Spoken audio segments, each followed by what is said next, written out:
If you're ready to stop building someone else's dream and start creating your own, join our free community, the Self-Directed Network, at acesmanagementinc.com/school. It's where people leaving their W-2s come together to build freedom, purpose, and momentum toward what's next. Welcome to Life After W-2. I'm your host, John Chan. After 17 years in corporate America, I made the leap to build my own business. It was messier than I thought it would be, but also full of valuable lessons I didn't know I needed. This show is about sharing shifts in mindset, pivots in strategy, and personal changes that come with pursuing financial freedom. You're not alone in this. We're all figuring it out, one step at a time. Welcome to Life After W-2. In this episode, I sit down with Lyndsey Tague, who shares how she went from a corporate career to building a thriving business in social media marketing. We talk about the mindset shifts that helped her make that leap into freelancing, how she built her personal brand from scratch, and the role of networking and self-worth in building something that's sustainable. Lyndsey also opens up about discovering her why and how surrounding herself with other entrepreneurs kept her grounded and motivated through all the ups and downs of entrepreneurship. Let's get into it. Lyndsey, welcome. Thanks for having me, John. Yeah, so tell us a little bit about your W-2 life. Sure. So I've spent over a decade, maybe closer to 15 years in the corporate life, the 9 to 5.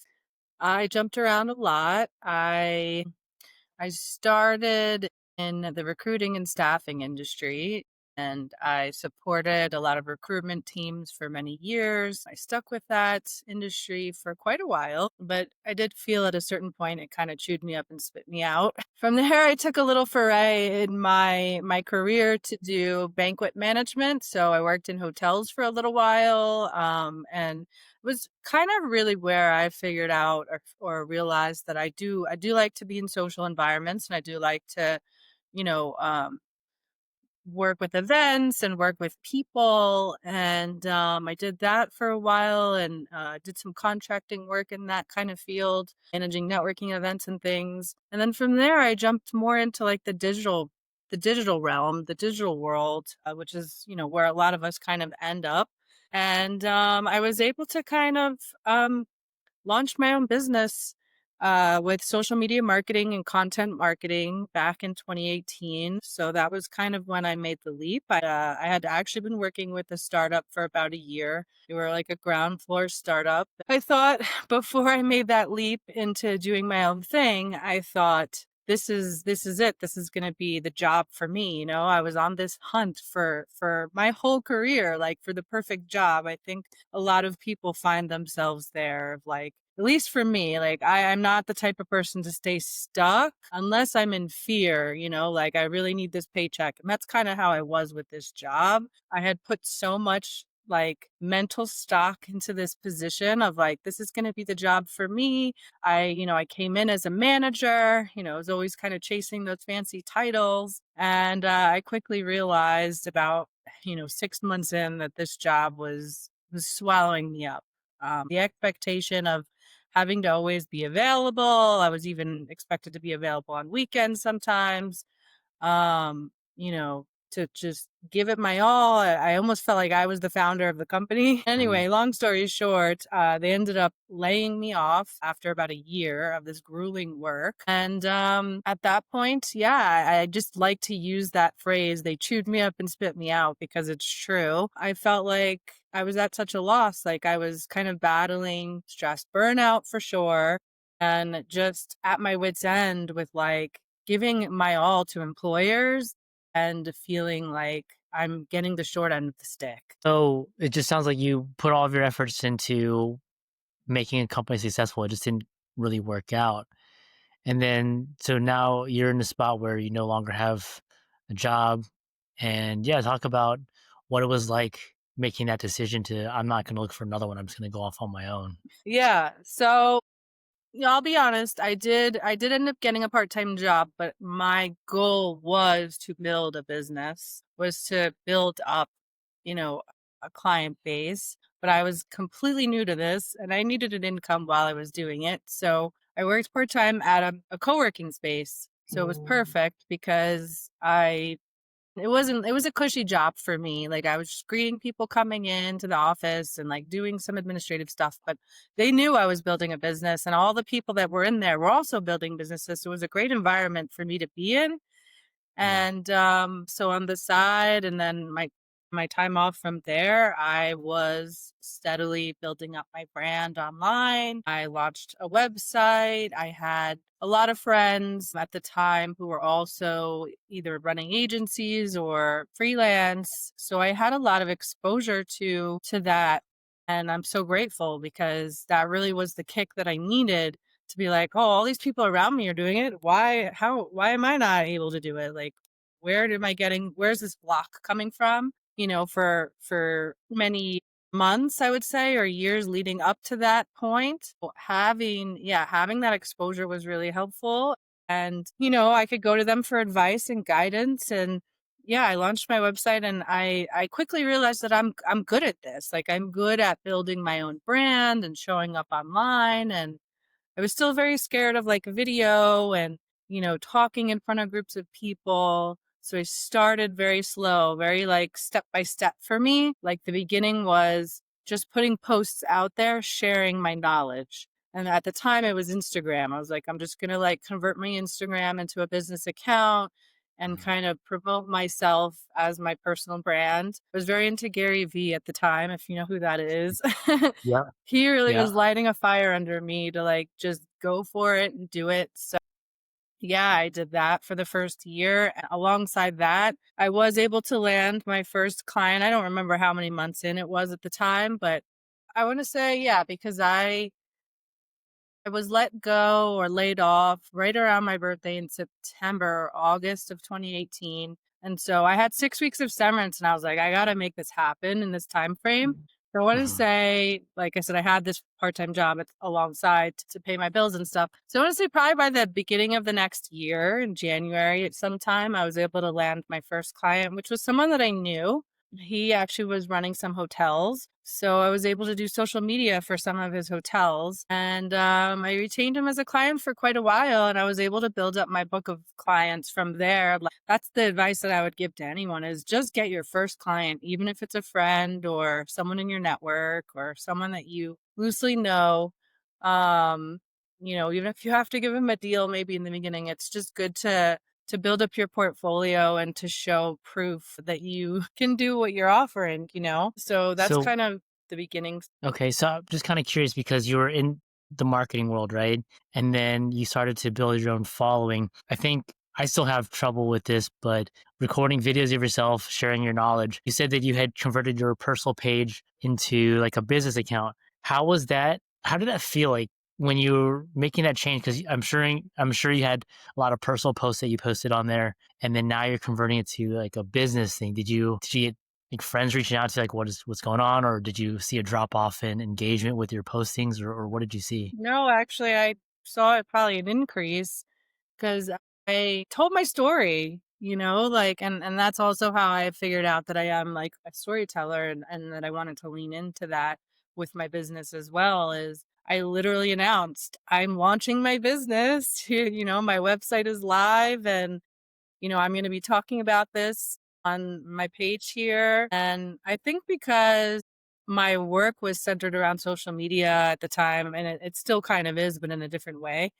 um, that there was so much crossover, and it did feel yeah, I was a little nervous to do it because this was before the boom, I would say, like 2020 and after, like a lot of people were going freelance and people know what personal brands are and influencers blowing up and all that. So I started before that was like really, really popular. I'm so glad that I did. Like I got a head start because some markets now are a little well, just like freelancing. A lot of people, like we're talking about today, going from Yeah. W-2 to on their own, whether that's freelance or starting their own business, is there was a big boom that I could feel, I would say in 2021 and after. But yeah, so at the time for me, yeah, it wasn't as popular or as big of a thing, a known thing.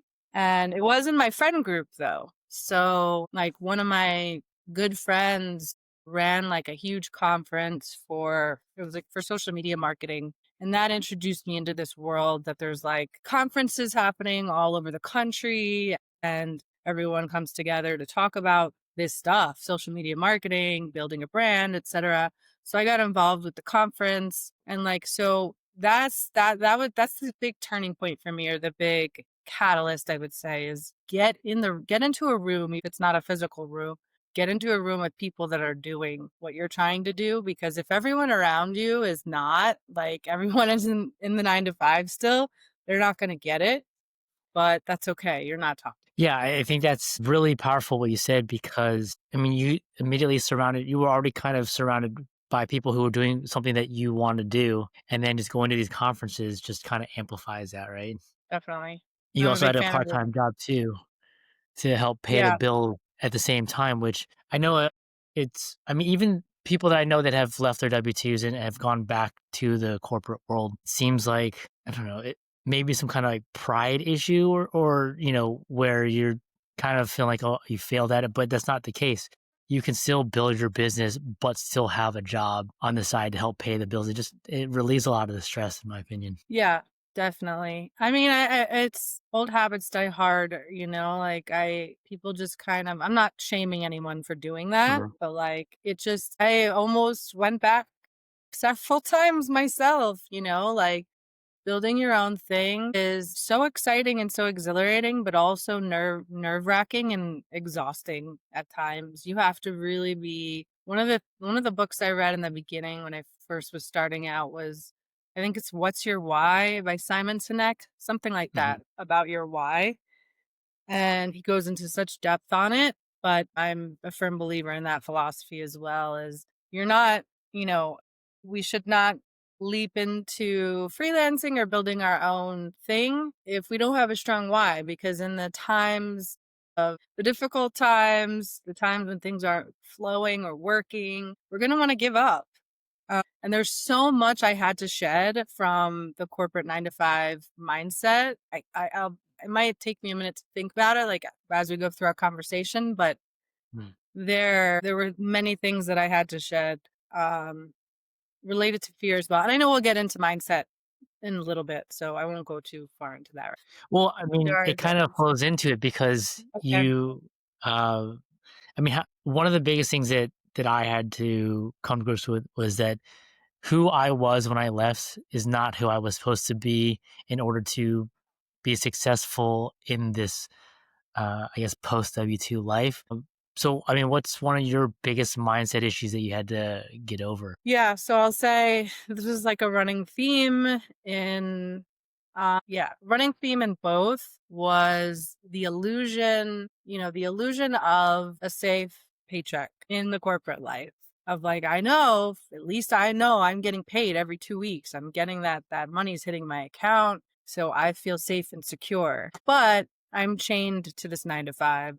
They own me for 40 hours a week. And for a long time, I was willing to do that trade off until I realized at any moment they could lay me off, they could let me go, they could decide they're downsizing the company and I'm out of a job and I'm not thinking about, I mean, at times I was like, okay, let me maybe set up some interviews here and there just to have something in my pipeline. But that is what it's like being freelance. Like you always got to have some potential clients in your pipeline. So it's like if I need to have that mindset here, why don't it makes more sense for me to be freelance and have several clients that I'm working with at any given moment. That way, if one drops off, I'm okay. I have other clients. So yeah, that was the thing that I needed to shed. That was a lot about what I talked about when I made the leap was like I had to let go of that illusion of safe safe paycheck coming in all the time.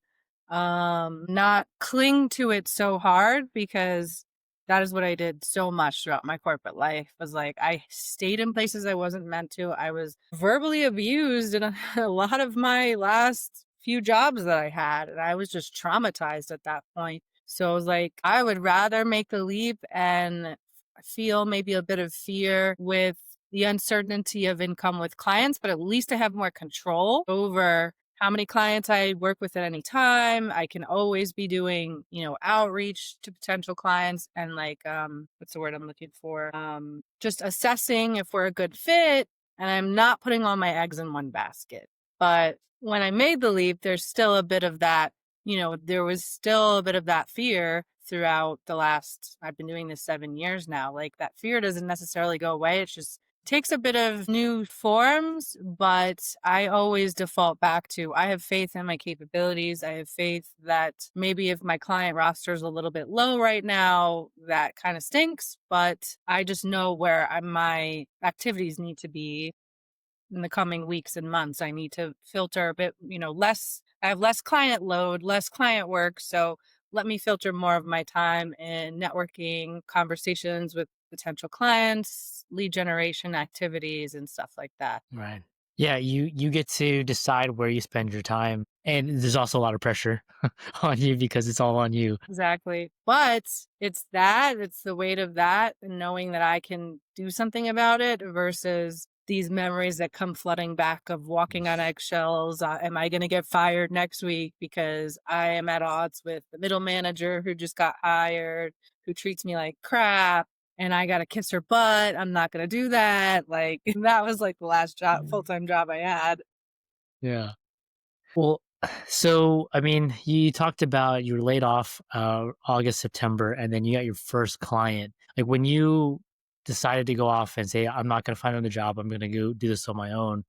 I mean, did you spend all of your time on outreach or what did you do? Yeah, well, outreach and then, yeah, pushing content out, creating content. Because for me, and the route that I took, which was social media marketing in the beginning, and now it's like more content strategy and full blown content marketing plans for clients. But everything I was doing for my own brand, was teaching me and getting me out of my shell and talking about what I know, the years of things that I learned in corporate. Not everything I learned in corporate, I was able to transfer over, going all in on marketing and content. Like, there was just so much crossover that, the pure act or the activities of marketing my own business was helping me within, the service offerings that I was putting together for my clients. And then once I landed those clients, I was basically doing for them what I had already been doing for myself, which is